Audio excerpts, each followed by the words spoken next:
बेटियों को कमजोर मान के इनके सपने और इनको कुचलना बंद करो। इनको बेटों के बराबर अवसर देके और इनको उड़ने का मौका दो।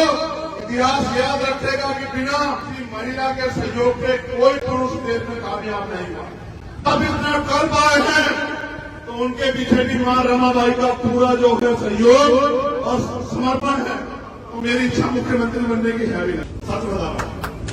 एक ही इच्छा है कि अपने जीते जी पूरे सम्मान के साथ, क्योंकि मैंने साहब को रोते हुए बिलखते हुए देखा और मैंने बाबा साहब को भी पढ़ा।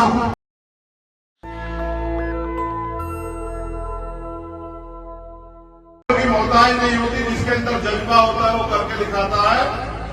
और उसमें शारीरिक रूप से सक्षम होने के बाद भी ये पूरा समाज ये तो सक्षम है, लेकिन यह सक्षम होने के बावजूद भी उसने अपनी हिम्मत, मेहनत और संघर्ष का लोहा बनवाया कॉमनवेल्थ में जाके। तो मुझे बड़ी खुशी। मैं आपसे भी अपने दिल की बात रखना चाहता हूं। मैं जब जेल में था पहली बार, 16 महीने पूर्व में बहुत बड़ा दिन होता है। एक एक दिन जो है मैं इस बात के साथ गुजारता था कि जब मैं जेल से बाहर जाऊंगा तो बाहर निकल के काम करूंगा, मेहनत करूंगा। मैंने इतिहास पढ़ा, मैंने देखा हमारा समाज जो है ना वो पांव छूने वाला समाज बना हुआ है। वो पैर छूता है, पद के हिसाब से पैर छूता, सफलता के हिसाब से पैर छूता है। बहुत सारे बड़े मुफ्ताई हमारे लोगों से ज्यादा कोई करता नहीं। मुझसे भी जिद करते हैं चलो बाबा साहब की स्टैचू पे माला चढ़ाओ। और मैं ये कहता हूं कि बाबा साहब अम्बेडकर पहले वो व्यक्ति थे आधुनिक भारत में जिन्होंने कहा कि मैं मूर्तियों में नहीं, किताबों में हूं, मुझे पूजने की नहीं, पढ़ने की जरूरत है। मगर समाज ने उनको भगवान बना के उनके विचारों का कत्ल करने का काम किया है। और ये समाज, इसमें मैं भी हूं, हम बराबर के जो है ना भागीदार हैं इन बच्चों के कत्ल के। आप याद करो, मैं उस समय पैदा नहीं हुआ था, लेकिन जिस समय बाबा साहब हमारे लिए लड़ने के लिए गोलमेज गए और हम इतने निकम्मे नारायण लोग थे कि उनके परिवार की रक्षा सुरक्षा भी नहीं कर पाए, वो हमारे लिए लड़ने के लिए, संघर्ष करने के लिए, पढ़ने के लिए विदेशों में गए। और उनके बच्चे जो हैं वो सुविधा, इलाज, खाने पीने की कमी कारण मर जाते। समाज को अपने अंदर झांकना चाहिए। जिस रहबर की वजह से आज ये मेरी बहन यहाँ देखा खड़ी और मेरे तन बदन में कपड़े हैं, मुझे अधिकार मिला है सम्मान से जीने का, बोलने का, हक अधिकार की लड़ाई लड़ने का।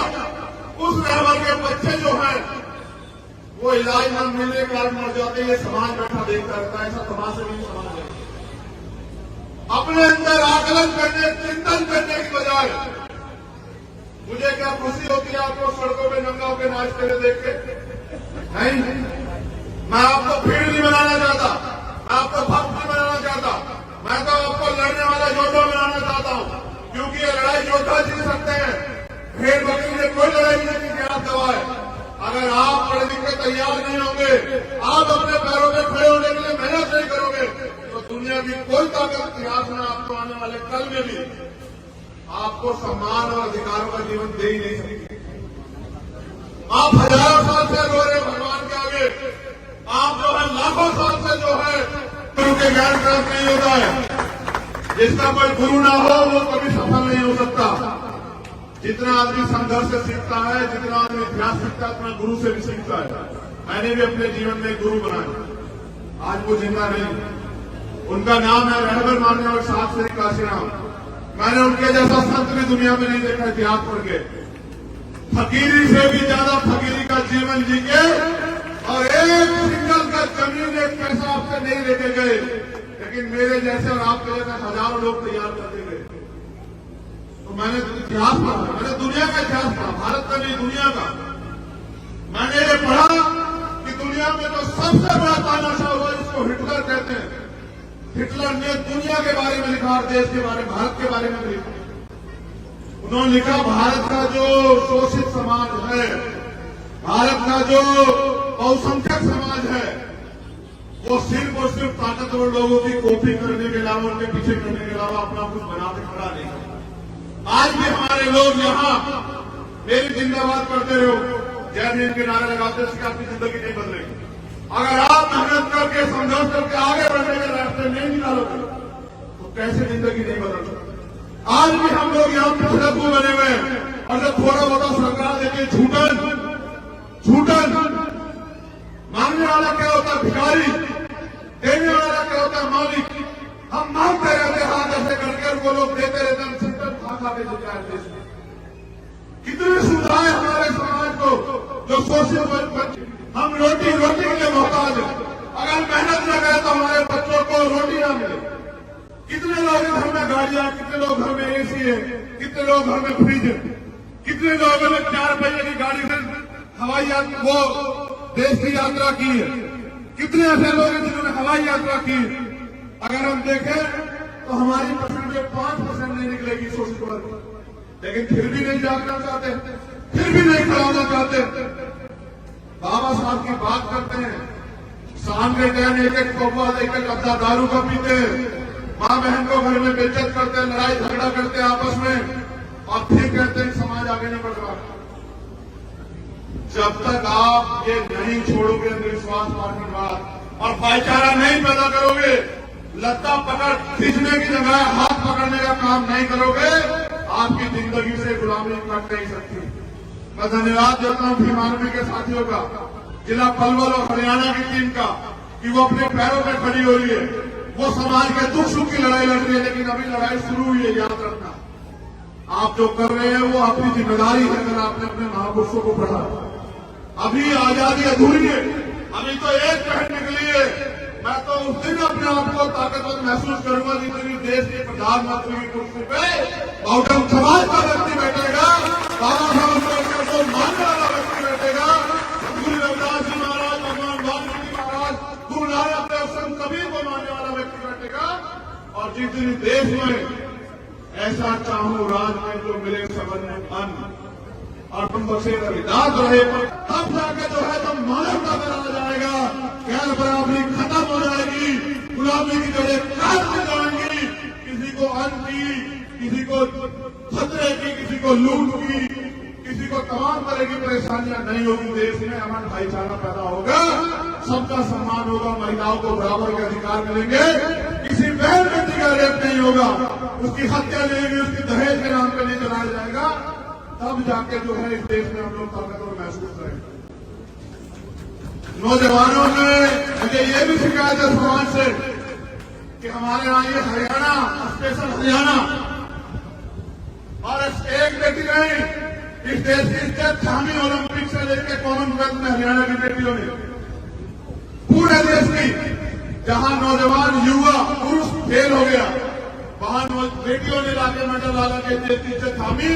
लेकिन ये वही हरियाणा, याद करो, जहां सबसे ज्यादा भ्रूण हत्या जो है बेटियों की होती थी। आज देखो उसी हरियाणा में बेटियों ने जो है नाम रोशन कर करके, ये जो मेरे नौजवान युवा साथी खड़े हैं, इनको भी हमने दिखाने का काम किया। अगर आज भी हमारे लोग के अंदर ये मानसिकता है कि बेटी कमजोर होती है, बेटा ताकतवर होता है, तो देखो सीख लो। मैं इनके पिताजी का भी धन्यवाद करता हूं, क्योंकि बिना माँ बाप के, उनके सहयोग से कोई परिवार नहीं खड़ा हो सकता। मैं उनका भी धन्यवाद करता हूं कि उन्होंने प्रथम गुरु तो माँ और पिताजी होते हैं, प्रथम पाठशाला घर होती है। उन्होंने अवसर दिया, मौका दिया। गांव के लोगों की बात न सुन के कई लोग ये भी कह रहे हैं बेटी कहां भेज रहे हो। उन्होंने इसको, उसके सपने को जीने का मौका दिया, जिसकी वजह से आज ये समाज का और देश का नाम रोशन कर पाए। तो मैं आपसे कहना चाहता हूं, जो नौजवान भाई यहां बैठे, बुजुर्ग यहां बैठे, कि बेटियों को कमजोर मान के इनके सपने और इनको कुचलना बंद करो। इनको बेटों के बराबर अवसर देके और इनको उड़ने का मौका दो। इतिहास याद रखेगा कि बिना किसी महिला के सहयोग के कोई पुरुष देश में कामयाब नहीं हुआ। अब इतना कर पाए हैं तो उनके पीछे भी मां रमाबाई का पूरा जो है सहयोग और समर्पण है। मां रमा ने अपना जीवन कैसे कैसे काटा, लेकिन बाबा साहब को महसूस नहीं होने दिया, तब बाबा साहब लड़ पाए। और फिर अगर मैं साहब काशीराम की बात करूं तो उनकी बहनों का, उनकी माओ का, उनके और समाज की महिलाओं का इतना बड़ा हमारा जो है उनके पीछे त्याग बलिदान है कि जिसकी वजह से जो है साहब काशीराम जी इतना बड़ा आंदोलन खड़ा कर पाए। और मैं आज कह रहा हूं, अगर आपके पास आज गर्व करने का कुछ है खजूर का के साथियों तो बताओ, रेखा तंवर है या नहीं है बताओ, मुंह से बताओ, रेखा तंवर है या नहीं है बताओ। तो ये बेटी है बेटा है बताओ, ये बेटी है बेटा तो आज कह रहे हो तुम लोग, ये बेटी है। और ये वो उन बेटियों में से एक बेटी है जो रात को 10 बजे के बाद भेड़ियों के बीच में बाहर नहीं निकल सकती। ये देश की स्थिति है। रात को 12 बजे कोई बेटे मेरे लिए घूम सकती है, देश की स्थिति है, जबकि सबके घर में बेटियां हैं। इसलिए मैं आपको कह रहा हूं, इसको बेटा कहने से नहीं, बेटों की सोच बदलने में समाज बदलेगा। मेरी बात को याद रखो आप लोग। अगर हम अपनी सोच नहीं बदल पाए और बेटियों के सपनों को कुचलते रहे तो इस देश में एक दिन ऐसा आएगा कि आपको अपना जीवन जीना भी जो है ना दुर्भर हो जाएगा। तो मैं दोबारा से धन्यवाद करता हूं और ये उम्मीद करता हूं, आप लोग भी उम्मीद करते हो नहीं करते हो बताओ। पहले उम्मीद तो जान लो क्या है। मैं ये उम्मीद करता हूं कि ओलंपिक में रेखा तंवर गोल्ड मेडल लाएगी। आप लोग करते नहीं करते हो बताओ। जितने लोग करते हैं बहन और भाई बुजुर्ग हाथ खड़े करके बताओ। आप देखते बेटा कितने लोगों की जिम्मेदारी। ये तो आज तक थी। यहां से बाहर जब मैं ट्वीट करूंगा ना पूरे घर से तेरी फोटो लगा के, तब तू देखना कि पूरे देश और दुनिया में रहने वाले कितने लोग जो उम्मीद करेंगे अब तेरे ऊपर है, हम सबके ऊपर। इसलिए बांधी तुझे पकड़ी आज, इसलिए नहीं बांधी जो तू कराई, जो तुझे करना है। ये सरदारी से होगी तुझे कि इनकी आंखों में जो है ना हजारों साल के अपमान के बाद बाबा साहब अम्बेडकर ने इनको अवसर दिया खड़े होने का। और ये छोटे छोटे सम्मान के लिए प्रश्न रहते लड़ते पता है किन बातों में। मैं आया था भैया से, मेरा स्वागत नहीं करने दिया आप लोगों ने। मैं इनको माला भी पहनाना चाहता, आपने माला नहीं पहनाने दी, मेरा अपमान हो गया। मैं उनके बाद फोटो खिंचवाना चाहता था, मुझे मौका नहीं मिला। मैं उनके पीछे खड़े होना चाहता था, मुझे मौका नहीं मिला। इसको अपमान सम्मान समझते मेरी गुड़िया, ये जो तू कर गया इसको सम्मान नहीं मानते, लेकिन मैं इसको सम्मान मानता हूं। और जिस दिन ये भी इसको सम्मान मानने लगे मैं लिख के देता हूं, एक रेखा तंवर नहीं पलवल से हजारों रेखा तंवर तैयार हो जाएंगे और देश से लाखों रेखा तंवर तैयार हो जाएंगे। और याद रखना, इतिहास सफल लोगों का लिखा जाता, किसी असफल व्यक्ति का इतिहास देश में नहीं लिखा। किसी जिनका लिखा वो सफल है। अगर कल इतिहास में हमारा नाम भी दर्ज होगा तो वो सफल होने के बाद होगा। जब तक सफल नहीं होते तब तक तो ये सब चीजें हैं। लेकिन सफलता भी कैसी? सफलता ऐसी कि साहब के 3 सपने थे, एक वो पूरा करके अपनी जिंदगी में। मेरी बात पे नौजवान साथी बीमारी के गौर करना। उन्होंने अपने जीवन में मूवमेंट में आने में 3 संकल्प लिए थे। पुराने बीएसपी के लोगों में जानते होंगे, उन्होंने कर लिया है कि भारत के सबसे बड़े सूबे का हुक्मरान बनाना है समाज को। उसको वो पूरा करके गए। भारत का सबसे बड़ा सूबा आबादी के हिसाब से उत्तर प्रदेश है। फिर उनका दूसरा सपना था कि इस देश का हुक्मरान बनाना है समाज को। जिस समाज को लोगों ने पैरों में गिरा के रखा उसको माथे की जो है ना चमक हीरा बनाना है, तो इस देश का हुक्मरान बनाना है। तो पहला सपना तो हमने छोड़ दिया क्योंकि साहब उसको पूरा करा। पहले सपने की तरफ हम देखते भी नहीं है। जब तक इस देश में साहब काशीराम का जो दूसरा सपना है वो पूरा नहीं करेंगे, चैन से नहीं बैठूंगा, मैं ध्यान रखना। और वो मुख्यमंत्री बनने से नहीं पूरा होगा तो मेरी इच्छा मुख्यमंत्री बनने की है भी नहीं। सच बता रहा हूं, एक ही इच्छा है कि अपने जीते जी पूरे सम्मान के साथ, क्योंकि मैंने साहब को रोते हुए बिलखते हुए देखा और मैंने बाबा साहब को भी पढ़ा देखा। इसलिए नहीं क्योंकि किताबों में देखा, फोटो में देखा, टीवी में देखा इसलिए नहीं क्योंकि मैं उनके समय में पैदा नहीं हुआ, लेकिन मैंने 18 मार्च 1956 का उनका भाषण सुना और पढ़ा भी, जिसमें वे कहते हैं कि मैं तमाम तरह के अपमान सह के। क्या अपमान मानते हो तुम लोग? फोटो नहीं खींचा, माला नहीं करी, पगड़ी नहीं पहनाई, ये क्या होता अपमान? वो कहते हैं मैं तमाम तरह के अन्याय, अत्याचार और आरोप अपमान सहते हुए इस कारवां को वहां से यहां तक लेके आ पाया। अगर आप इसको आगे नहीं बढ़ा सकते तो उसको पीछे मत जाने देना। और वो कहते हैं कि मैं चैन से मरना चाहता हूं, मेरी उम्र हो चुकी है, मैं बीमार रहता हूं, मैं रात भर सो नहीं पाता। जब मैं अपने चारों तरफ देखता हूं, गौर करना नौजवान साथी हमारे, पता लगेगा कि मूवमेंट किसे कहते हैं और महापुरुषों का दर्द किसे कहते हैं। तो कहते हैं जब मैं अपने चारों ओर देखता हूं तो एक भी नौजवान ऐसा नहीं दिखाई देता जो इस तंबू कह रहे हैं आंदोलन को, जो इस तंबू का बंबू बन के इस आंदोलन को आगे बढ़ा सकता।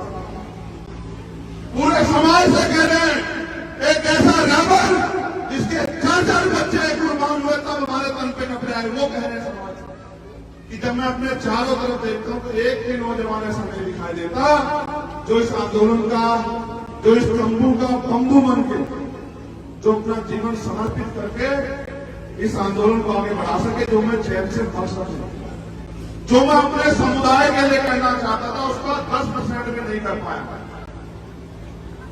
मेरे सारे सपने अधूरे हैं। अब बताओ जिनका बाप ये कह के बढ़ जाए कि भाई रोते हुए कि मैं यार कोई सपना पूरा करना चाहता था, मैं कर नहीं पाया, और उनकी निकम्मी औलाद उनके सपने को और पीछे चले जाए, तो उस रहबर को भी जो है क्या महसूस होता होगा। उन्होंने कहा आगे चले जाए, पीछे मैं चलता। आज कहां है उनका सपना? क्या हैसियत है इस देश में हमारी? हम ही तो अपने आप में गौरवान्वित है कि नौकरी मिल गई बाबा साहब के आरक्षण की वजह से, और पंचायत से लेके और एमपी तक बन गए बाबा साहब के आरक्षण की वजह से। जमीन मिल गई बाबा साहब के आरक्षण की वजह से, पढ़ाई होगी बाबा साहब के संविधान की वजह से। इसके अलावा बताओ क्या कमाया। और ये समाज में आधी रात भी अगर मुझे जरूरत होगी तो अपने लहू का कपड़ा तेरे सम्मान में नछावर कर देंगे, लेकिन घबराना मत तेरी